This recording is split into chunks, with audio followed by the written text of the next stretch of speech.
É bom poder estar aqui novamente, falando um pouco acerca da palavra de Deus. Eu certamente vou ser um pouco mais vagaroso do que já sou, porque eu estou saindo de uma gripe, então eu vou bem devagar aqui. Mas hoje vamos falar sobre a renovação do entendimento na prática do Evangelho pleno. Renovação do entendimento na prática do Evangelho pleno. Para isso eu vou fazer uso da carta de Paulo a Éfeso, no capítulo de número 4, do verso 16 até o verso de número 32. Éfeso, que é uma comunidade de gentios cristãos, que mesmo após o encontro com Cristo, mantiveram alguns hábitos do velho homem. E me parece que a carta de Paulo é bem clara, porque ele quer que essas pessoas renovem o seu entendimento, e somente essa renovação de entendimento fará com que eles pratiquem o Evangelho na sua completude, né? Essa questão é interessante, porque ela tende a associar a questão do coração e da mente, né? Fé e razão. Então não dá para viver nos dias em que estamos apenas na questão de fé, sem exercitar a razão. A gente vê muitas pessoas assim nos dias em que vivemos. Então eu acho bem interessante. Me parece que Paulo vai caminhar bem nessa direção. Então, possuir um coração cheio e uma cabeça vazia, me parece que não vai chegar a lugar nenhum, né? Ou um espírito ardente e um intelecto fraco, certamente isso vai levar a mediocridade, né? A pobreza. E eu entendo que Cristo não quer que sejamos pobres de conhecimento. Cristo quer que sejamos ricos de conhecimento. Então, antes de ler o texto, aliás, tem uma frase que eu achei bem interessante do Bernardo de Claraval, que ele diz o seguinte: aquele que entende a verdade sem amá-la, ou ama sem entendimento, não possui nenhuma coisa nem outra. Então, é bem interessante. Então, espiritualidade contra um exercício mental rigoroso é de longe cumprir os projetos de Deus.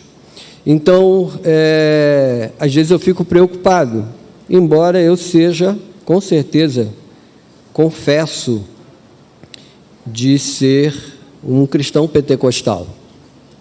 Creio na atualidade dos dons, piamente. Mas nos dias em que vivemos, por muitos lugares, nós estamos vendo muita gente com um coração fervoroso e uma cabeça vazia. Eu não acredito que Deus quer ninguém com um coração fervoroso e uma cabeça vazia. Ele quer que façamos este equilíbrio, para que a gente possa então chegar na prática do Evangelho pleno, né? Então, à medida que fomos lendo o texto de Paulo, se faz necessário que entendamos que o intelecto também é uma parte essencial da imagem de Deus, especialmente para aqueles que nasceram de novo. Se nascemos de novo, a gente tem que pensar, né? É interessante essa questão de Paulo, né? Renovação do entendimento. Então, vamos ler o texto, a carta de Paulo a Éfeso. Exortativa no sentido de chamar-nos a atenção, mas, como foi dito hoje na Escola Bíblica Dominical pelo pastor Vitor Gadelha, e como também foi dito hoje aqui pelo pastor Clementino, nós estamos aqui para, de fato, aprender do Senhor, melhorar as nossas condutas. O apóstolo Paulo vai dizer que melhorar as nossas condutas só é possível quando a gente entende o Evangelho e dá a ele a hermenêutica correta, o entendimento correto. Isso foi muito frisado hoje lá na EBD, e foi muito bacana. Se eu não viesse o culto por qualquer motivo muito grave, eu me sentiria bem satisfeito por aquilo que eu ouvi hoje pela manhã na escola bíblica. Portanto, digo isso e testifico no Senhor, para que não andeis mais como andam os outros gentios, na vaidade do seu pensamento, entenebrecidos no entendimento, separados da vida de Deus, pela ignorância que há neles, pela dureza do seu coração. Tendo se tornado insensíveis, entregaram-se à dissolução, para com avidez cometerem toda sorte de impureza. Mas vós não aprendestes assim a Cristo, se é que o ouviste e nele foste ensinado, conforme a verdade em Jesus. Que quanto ao trato passado, vos despojeis do velho homem, que se corrompe pela concupiscência do engano, e vos renoveis no espírito do vosso entendimento. Se eu tivesse que escolher um verso-chave, eu escolheria este.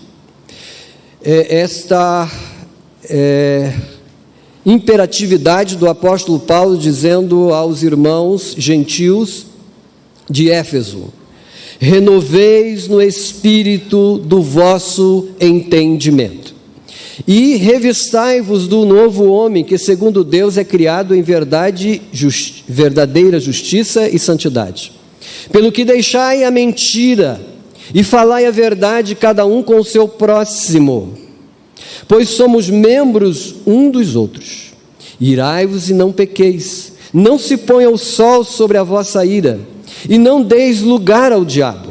Aquele que furtava, não furte mais, antes trabalhe, fazendo com as mãos o que é bom, para que tenha o que repartir com o necessitado. Não saia da vossa boca nenhuma palavra torpe, mas só que for boa para promover a edificação, conforme a necessidade, para que beneficie aos que o ouvem.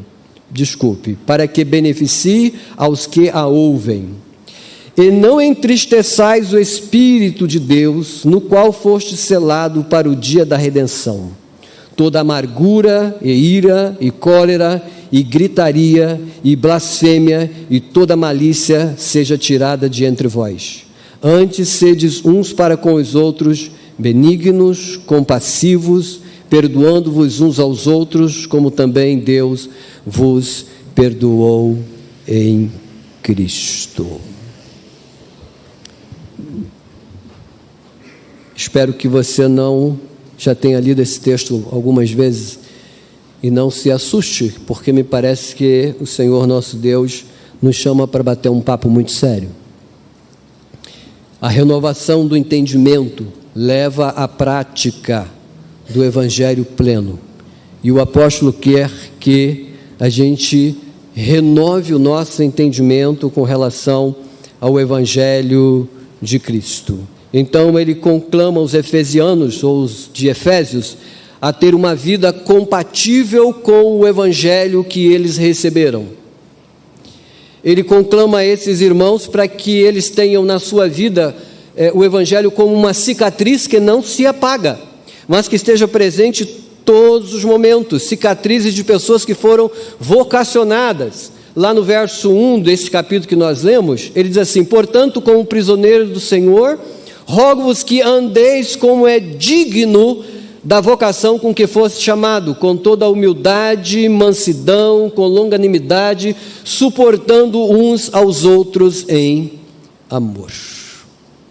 São chamadas do apóstolo Paulo para que essas pessoas vivam de acordo com o Evangelho que dele receberam, Todo este apelo é para que as pessoas sejam levadas ao amadurecimento e ao crescimento espiritual dentro do corpo de Cristo. Entender de fato o Evangelho é amadurecer o corpo de Cristo Jesus, o nosso Senhor.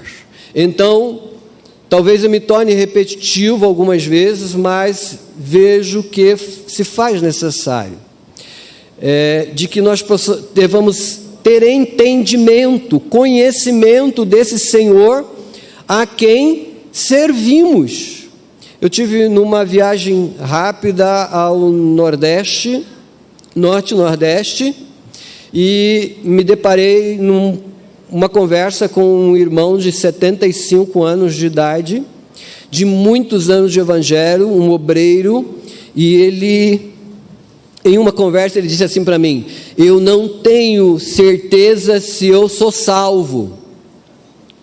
E eu fiquei preocupado com aquilo, porque ele trazia com ele, no bojo do seu conhecimento, que por qualquer questão, ele perderia a sua eternidade com Deus, né?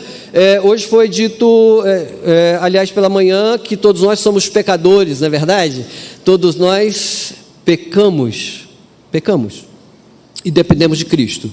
E essa pessoa tinha na mente a ideia de que se ele cometesse algum deslize, ele poderia perder a sua vida e o seu relacionamento eterno com Deus. E ele ficou muito preocupado. Levei ele para Romanos, disse para ele assim: nenhuma condenação há para aqueles que estão em Cristo Jesus. Não há ninguém que nos possa separar do grande amor de Deus, ninguém, mesmo aqueles que talvez desejem. Eu acredito que não tenha gente que tenha esse desejo, que desejem que a gente não vá para o céu. O desejo dele não será cumprido, porque Cristo Jesus, ele garante para nós a vida eterna.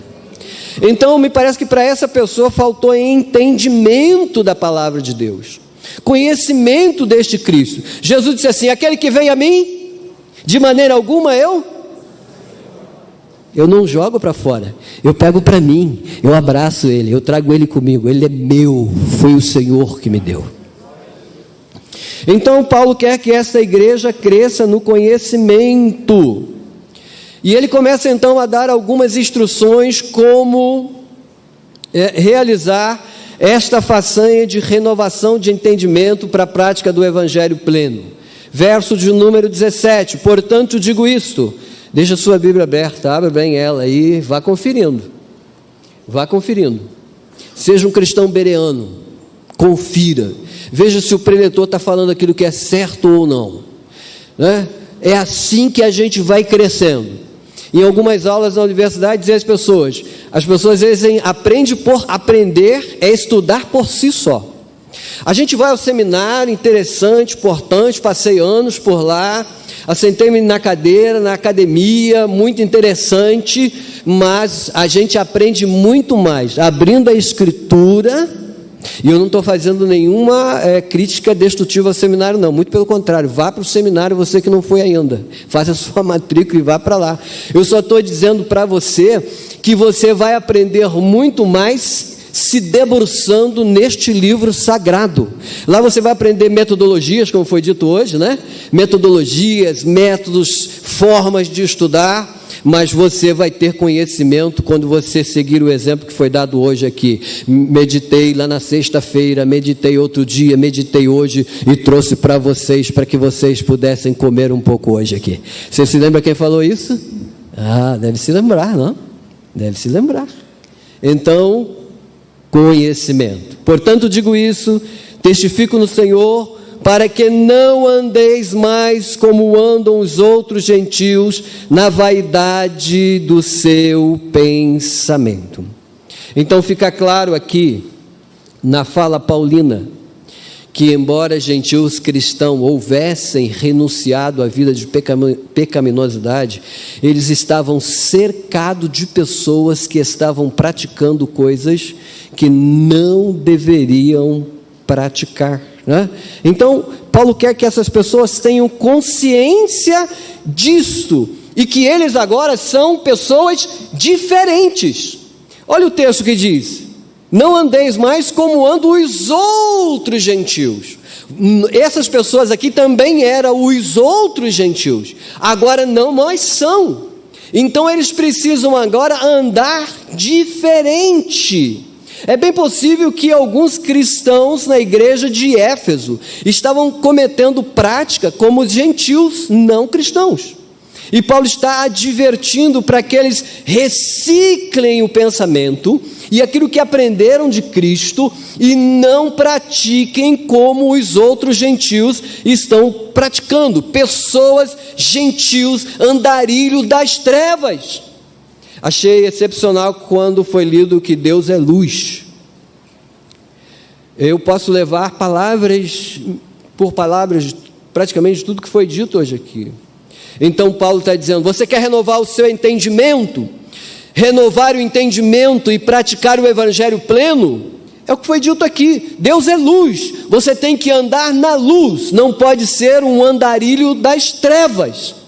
É praticamente o que Paulo está dizendo à igreja de Éfeso. Perceba que o Apolo tem essa consciência, nós precisamos também ter essa consciência, de que eles não poderiam viver na inutilidade dos seus pensamentos. Por isso é importante, eu falei no início, a questão do equilíbrio entre fé e razão. Já foi aquele culto onde as pessoas falam e no final você não sabe nem o que foi falado. O seu pé doeu porque você saltitou. Eu não tenho nenhum problema com quem saltita, com quem fala alto. Eu não tenho nenhum problema com isso, irmão. A igreja não é minha, a igreja do Senhor. Tem um problema com baderna, com bagunça, com descontrole, com uma série de questões. Eu não tenho problema com aquele que ergue mais a sua voz, com aquele que bate palma, com aquele que dá um glória mais forte, enfim. Eu não tenho nenhuma dificuldade com isso, porque a igreja é de Cristo Jesus o Senhor, ela não é minha.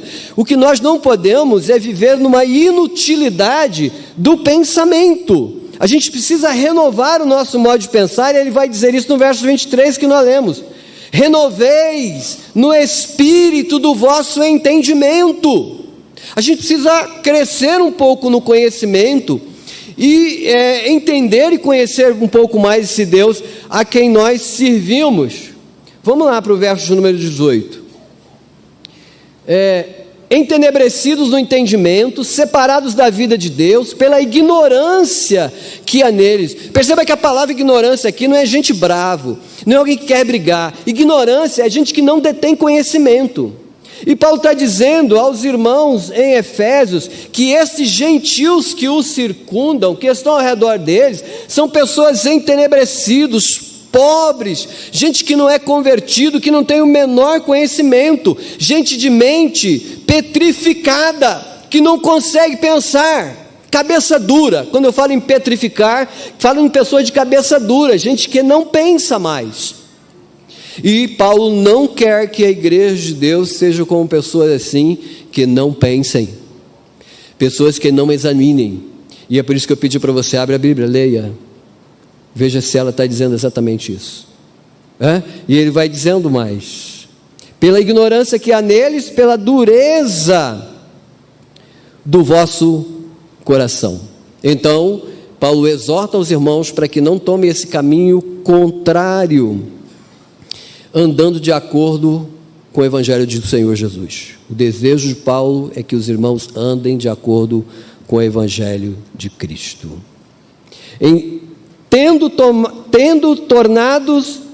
Tendo-se tornado insensíveis. E aqui essa primeira parte, eu vou dar uma acelerada nela, porque ele vai, de uma forma geral, trabalhar algumas questões que estão havendo dentro da igreja de Éfeso, e mostrando para os irmãos que eles devem contrapor. Depois ele vai fazer isso, mas ele diz a princípio para os irmãos que esses gentios eram pessoas insensíveis. O que é uma pessoa insensível, irmão? Às vezes quando eu viajo bastante, vou ali pelo agreste do nosso país, eu consigo tirar algumas lições muito grandes. A gente vê gente andar descalço. Eu fui a uma igreja 70 quilômetros de estrada de chão. A gente vê as pessoas andarem descalço naquele sol terrível, e às vezes a gente vê o espinho no calcanhar do irmão e ele não está sentindo nada, porque o calcanhar dele está tão calejado que ele se tornou insensível. E é o que Paulo está dizendo aqui aos irmãos efesianos: estes gentios que circundam vocês são insensíveis.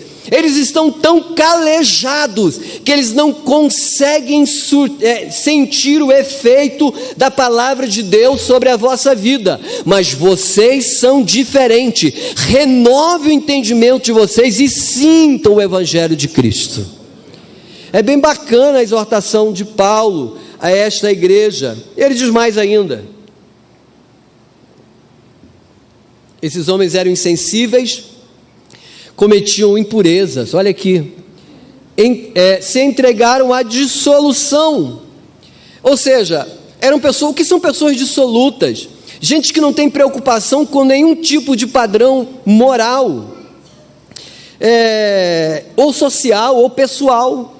Os padrões para ele não interessam. Eles praticam qualquer tipo de impureza, e dentro da palavra impureza, jogue dentro desse saco o que você quiser, de tudo aquilo que é impuro. Esses gentios aqui, eles estavam praticando, toda sorte de impureza. Pessoas que praticavam isso para buscar os seus objetivos pessoais, egoísmo. E Paulo vai dizer, à medida que o texto vai andar, que cristianismo não tem nada a ver com egoísmo. Cristianismo não tem nada a ver com sozinho. Como muitas pessoas dizem assim, eu vou servir a Cristo lá em casa, né? Eu vou ser igreja lá na minha casa sozinho. Me parece que o evangelho caminha para uma forma totalmente diferente. O pastor falou hoje de comunhão, relacionamento. Então não dá para ser igreja sozinho em casa. Isso é impossível. E muitas pessoas vivem hoje assim. Mas Paulo conclama aos irmãos efesianos: mude o pensamento, renove o pensamento de vocês, para que vocês possam viver um evangelho pleno, porque evangelho de fato é comunhão. Não dá para ser diferente.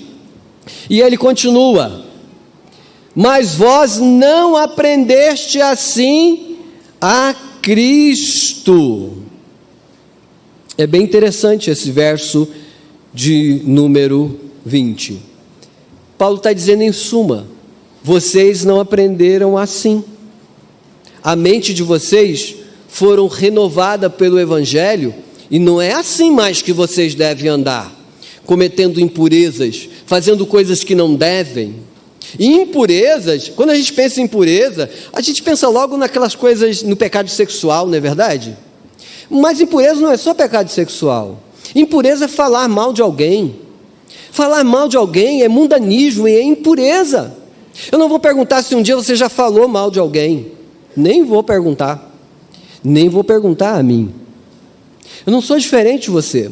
Mas hoje eu creio que, assim como Deus falou comigo através dessa palavra, ela não é uma palavra que segue vazia, mas que nos exorta, nos anima a renovar a nossa mente e entender que não vale a pena falar de ninguém, mas vale a pena falar a alguém de Cristo Jesus, o nosso Senhor. Paulo exorta essa igreja, e a mim também exorta: mas vós não aprendeste assim. O pecador arrependido, morada do Espírito Santo do Senhor, Deus quer que ele abra o seu entendimento. Abra o seu entendimento. E aí ele diz: se é que ouviste, verso 21, se é que ouviste, e nele foste ensinado, conforme é a verdade de Jesus. Me parece que aqui Paulo está até irônico, ele faz uma ironia, né? Ele faz uma ironia, porque com certeza essas pessoas a quem ele está dirigindo a sua carta ouviram o evangelho do Senhor e deveriam acabar com todo tipo de imoralidade. E ele está dizendo: olha, se é que vocês ouviram, né? Ele está sendo muito irônico aqui. A gente percebe isso à medida que a gente vai lendo a carta e o tom que o apóstolo Paulo utiliza na sua escrita, e o desejo que ele tem que eles tragam à memória os primeiros ensinos da sua fé. E eu acho que é isso que a gente a cada dia precisa fazer: trazer em memória os primeiros ensinos da minha fé. Eu aprendi que Deus é santo, mas eu continuo mentindo. Eu aprendi que Deus é santo, mas eu continuo fazendo coisas que Ele não quer que eu faça. Eu aprendi que Deus é santo, mas de alguma forma eu furto alguma coisa. Nós vamos chegar lá na frente. Paulo está falando sobre isso. E Paulo quer, de forma muito irônica, ele está dizendo: eu não estou falando nada novo para vocês. Assim como eu também não estou falando nada novo, né? Tudo isso aqui já foi escrito há 2000 anos. Nada novo. Só para a gente reciclar, renovar a mente no entendimento, para que a gente possa cumprir o evangelho pleno do nosso Senhor Jesus. E ele diz assim: despojais. Ele começa o verso 22, e quanto ao trato passado, ou seja, e ele se refere do antigo texto, quanto ao trato passado, me parece muito claro que Paulo está se referindo ao batismo, o trato do batismo. Lembra-se quando você foi batizado? Quantos irmãos aqui foram batizados nas águas? Lembra-se lá do trato que você fez, da aliança? Eu vou te seguir até a morte, né? Eu vou contigo até o fim, Senhor. Estou aqui, né? Professa a minha fé em ti. E Paulo provavelmente está trazendo isso à memória deles. Lembra a promessa que você fez comigo? Lembra aquela promessa? Então, você precisa cumprir, renove, né? Você precisa cumprir a promessa, o contrato que foi feito com o Criador. E quanto ao trato passado, vos despojeis do velho homem. Aí quando eu li esse texto, eu falei assim, gente, eu precisava de uma professora de português para me ajudar nessa tarefa. Mas eu fiz uma pesquisa rápida e entendi que o verbo despojar aqui está no presente do subjuntivo, o desejo. O desejo. Né? Então Paulo está dizendo aos irmãos, eu quero que vocês tenham desejo, não é forçado, não é uma coisa empurrada, não é alguma coisa que vai descer garganta abaixo, mas Paulo está dizendo pela conjugação do verbo, eu quero que você sinta esse desejo de despojar do velho homem. Eu quero vocês com a mente justa, a mente de Cristo Jesus, o nosso Senhor. Despojei do velho homem, que se corrompe pela concupiscência do engano. A velha maneira corrupta de viver é contrária ao padrão oferecido pela cruz, pelo Evangelho de Cristo. Renovar a mente para cumprir o Evangelho pleno, fácil? Não é não. Não é não. Um irmão cristão empresário disse para mim, não posso pagar os impostos, eu tenho que sonegar porque os empresários no Brasil sofrem muito. Foi o que Cristo disse. Quando Jesus deram a ele a moedinha, de quem é essa imagem? É de César. Qual foi a resposta do Cristo? Dai a César o que é de César. Perceba que Deus quer que a cada dia a gente vai renovando o entendimento, para que a gente possa cumprir o Evangelho pleno. E eu não estou falando aqui de salvação, nada disso. Tá bom, irmão? Não confunda as coisas não, tá? Às vezes as pessoas confundem muito a salvação com conduta. E a gente precisa...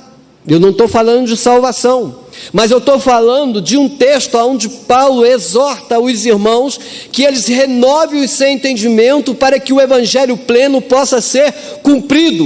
E o Evangelho pleno é esse: dai a César o que é de César e dai a Deus o que é de Deus. Hoje as pessoas nem o que é de Deus querem dar, pastor. Verdade, eu falo isso de conhecimento de causa própria. Todos vocês sabem que eu lido com a área financeira desta igreja há 20 anos. 20 anos. Eu falo de causa própria. Tem muita gente que precisa renovar o entendimento e cumprir o Evangelho pleno do Senhor, quando a gente se dirige a Deus e sabe que tem que dar a Ele aquilo que é dele. Que é dele. Eu não vou entrar nesse detalhe. Tá? Talvez isso seja um assunto para um outro dia qualquer, tá? Então, e vos revistais. Eu vou correr, tá, gente? Deixa eu voltar aqui. Despojem-se do velho homem. Saia dessa roupagem. A roupagem antiga não serve para nós. Aquela roupa antiga de corrupção, de pensamentos maus, não serve para nós. Ela não fica bem em nós, não assenta em nós, não abotou o paletó, ele não fica alinhado, não serve. Então ele continua dizendo: e vos revistais do novo homem, que segundo Deus é criado em verdadeira justiça e santidade. Este novo homem que nós fomos criado, foi criado por Deus. Me parece que claro que a ideia de Deus é levar ao homem estado original de relação que tinha com ele lá no jardim do Éden. E Deus está dizendo assim: olha, eu renovei vocês, eu criei vocês de novo para ter uma relação comigo. E eu não estou falando de criar ali Adão, aquele barrinho, não. Eu estou falando desta ação salvífica de Cristo Jesus sobre a nossa vida, que nos tirou do círculo vicioso do pecado e nos deu a chance de nos aproximar de Deus e dizer que Ele é o nosso Senhor. Ninguém está aqui porque é bonzinho, ninguém está aqui porque fala bem, ninguém está aqui porque tem 2, 3 mundos acadêmicos. Estamos aqui pela graça de Deus nosso Senhor. Tudo dele, tudo. Esse texto bem interessante, ele diz: olha, renovem o seu entendimento. Revistais do novo homem que segundo Deus é criado em verdade, em justiça. Pelo que deixai a mentira.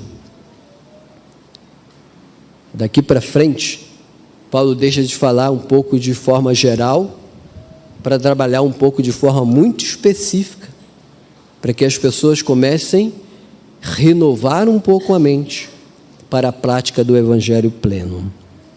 Veja o que ele diz: deixai a mentira e falai a verdade, cada um com o seu próximo, pois somos membros uns dos outros. E ele trabalha a anatomia do corpo. Paulo gosta muito de corpo humano, e nós somos membros um dos outros. A mentira é um obstáculo para o bom funcionamento do corpo. Toda vez que há uma mentira, há um mau funcionamento do corpo de Cristo. De forma que Paulo exorta esses irmãos que eles devem deixar a mentira, trabalhar para que o corpo viva em harmonia e os seus membros tenham harmonia uns com os outros. Em suma, Paulo quer dizer: vocês precisam ser honestos uns com os outros. Não é ser mal educado, mas ser honesto.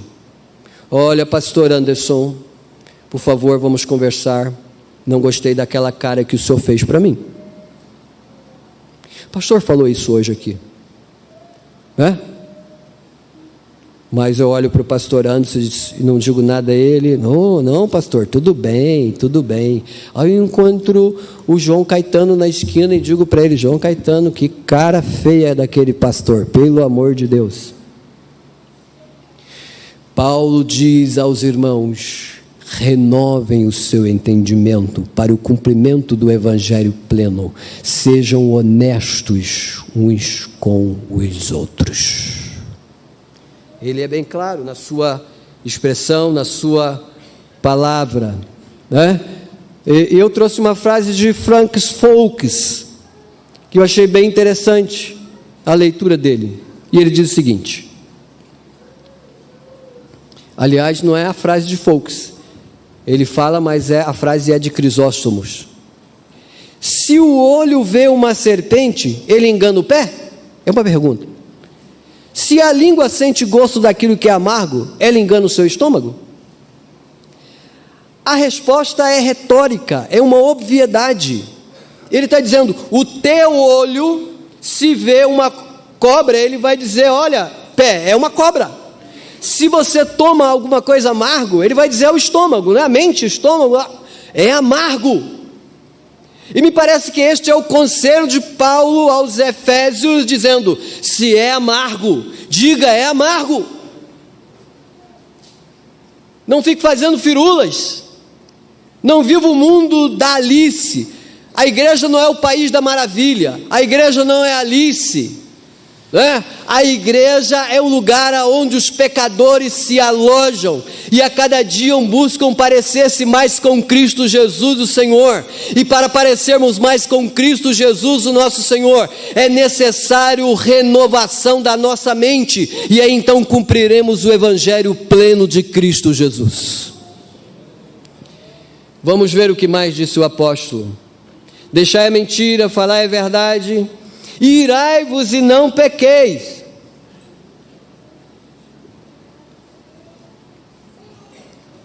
Irai-vos e não pequeis. Eu acho interessante essa frase, porque eu já vi muita gente fazer uma hermenêutica desse texto. Mas se a gente olhar para o contexto bíblico, a gente vai perceber que ira nesse texto não é alguma coisa injustificada, mas algo justificado. Lembra-se de Jesus quando entrou no templo e viu as pessoas fazendo o que não deviam, vendendo o passarinho para fazer o sacrifício, aquela coisa toda, que ele vira as mesas, joga tudo no chão, ele chicoteia, ele expulsa as pessoas ali. Jesus ficou indignado com aquilo. E eu vou mais, Jesus ficou irado com aquilo, né?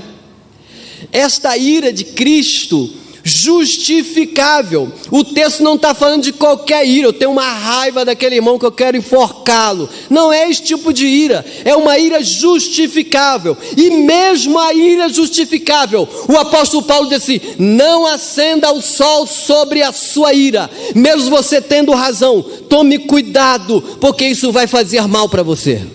Renovação do entendimento para o cumprimento do evangelho pleno. Não acenda o sol sobre a sua ira, mesmo que você tenha razão. Ah, mas eu tenho razão, aquele irmão, e daí? Mesmo que você tenha razão, não acenda o sol sobre a sua ira, porque se você fizer isso, você vai sofrer muitas consequências. Se eu fizer isso, sofrerei muitas consequências. A minha pressão vai subir, eu vou ter problema de nervoso, vou ter problema de estômago, eu vou ter uma série de patologias que vão me prejudicar. Talvez terei um AVC, né? Problemas do coração. Mas se nós seguirmos os conselhos bíblicos, renovar o nosso entendimento para o cumprimento do evangelho pleno, certamente nós seremos livres de muitas questões, muitas coisas.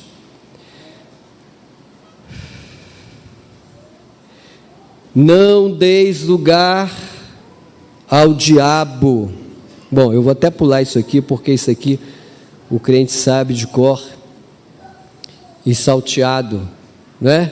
Aquele que furtava, não furte mais. Gente, que igreja, hein? Será que na igreja de Éfeso tinha gente que furtava? Você tem dúvidas? Você tem alguma dúvida? Estava na congregação e de repente uma pessoa entrou e disse: pastor, roubaram o meu celular no banheiro. E eu disse: meu Deus, o que eu vou fazer agora? É um celular caro, um iPhone, alguma coisa assim. E aí, o que eu vou fazer? Bom, eu dei uma solução lá e acabamos comprando e devolvendo um celular para a irmã. E Paulo está dizendo a essas pessoas aqui, da igreja de Éfeso: aquele que furtava, não furte mais, renove o seu entendimento. Já viu aqueles irmãos lá no passado que fazia gato na luz? Hoje não tem mais gato na luz, isso é coisa do passado, né? Isso é coisa antiga. Fez um gato na luz e vai para a igreja e diz que é uma bênção, que agora eu tenho luz lá em casa. Fez um enorme gato. E Paulo diz: renove a sua mente. Pense diferente dos gentios que estão ao seu redor, porque agora você é morada do Espírito Santo. Somos diferentes, pensamos diferente, temos que agir diferente, viver diferente. Eu acho que vamos chegar a épocas em que chamar alguém de pastor vai ser uma desonra, né? Não vai ser muito fácil. Aquele que furtava, não furte mais. Lá no Código Penal, e me ajudem aí os doutores de plantão, né? Me parece que é o artigo 155 do Código Penal, né? Subtrair coisa alheia, móvel, de alguém para si ou para outrem. Eu peguei para o outro. Já viu aquele filme aquele frecheiro lá, Robin Hood, que diz que tirava dos ricos para dar para os pobres? Esse pensamento não é bíblico, esse pensamento não é de Deus. Então o artigo do Código Penal diz que, olha, tirar coisa móvel para benefício próprio e para outrem é crime, E me parece que o apóstolo Paulo está direitinho. A Bíblia não contradiz nada, meus queridos irmãos. A Bíblia está acima, como disse o pastor Clementino. Existe lá a lei Claro que existe a lei, deve ser obedecida, sim, mas a Bíblia, ela tem um padrão superior, e se você seguir a Escritura, com certeza você não vai infringir a lei. Aquele que furtava, não furte mais. Interessante que outro dia eu estava conversando com meu pai, e ele falou: meu filho, eu estou desconfiado que esse camarada que está vindo aqui está roubando a minha internet. Eu falei: mas pai, será que ele sabe a senha? Será que ele... E ele ficou bravo, nervoso, vermelho. Tentei falar com ele se tal, ele não vai descobrir a senha, mas aí eu cometi a falha de dizer: se ele for um hacker, talvez ele possa estar conseguindo a sua senha. E no outro dia ele falou para mim: eu estou com uma dor nas costas, no braço, de tanta raiva que eu senti ontem. Arpio fastui de contanavia. Eu me lembrei desse texto. Renove o seu entendimento e não acenda o sol sobre a sua ira, porque no dia seguinte você estará melhor, renovado. Quem furtava, não furte mais. Antes, trabalho. Existem pessoas que não gostam de trabalhar. Outro dia vi um depoimento de um irmão que viu um pastor sendo questionado, não sei quem, e ele disse: o senhor tem que trabalhar. Ele disse: não, mas eu sou pastor. Aí eu fiquei: como? O senhor tem que trabalhar. E pastor não trabalha? Trabalha. E muito. Precisa trabalhar. E Paulo diz: antes trabalhe, não furte, não tire nada de ninguém, trabalhe, soe. Para quê? Qual é a filosofia do trabalho dentro da Escritura? Qual é a filosofia do trabalho para Deus? Para que você trabalha? Talvez você me responderia: para comprar uma excelente casa. Isso não é mal. Eu quero viver uma vida regalada. Também não é mal. Eu quero isso, eu quero aquilo. Mas veja o que o apóstolo Paulo fala aos irmãos em Éfeso, e diz para eles renovar a sua mente. Antes trabalhe, para quê? Veja o que o texto bíblico diz: para que tenha o que repartir com o necessitado. É para isso que você trabalha. É isso que a Bíblia diz. É para isso que a gente vai lá e tem um bom salário. É para repartir com quem não tem. E toda vez que eu ganho muito bem, que eu acumulo muitas fortunas, mas não dou nada a ninguém, eu não cumpro o Evangelho de Cristo Jesus, o meu Senhor. Eu estou vivendo apenas uma aparência. Eu não pratico a filosofia bíblica. Então o texto bíblico é claro: quem quiser brigar, que brigue com o Criador, que brigue com o Senhor. E ele diz: antes trabalhe para que você possa repartir com o necessitado. E não são poucos os necessitados. Eu diria que andar por esse país nos faz enxergar quantos necessitados nós temos. De pastores que recebem cesta básica do sul dessa nação, e quando chegam lá no Nordeste com um pacote de 2 quilos de arroz, eles têm que dividir 1 quilo em cada pacotinho para atender todo mundo. Muita gente necessitada.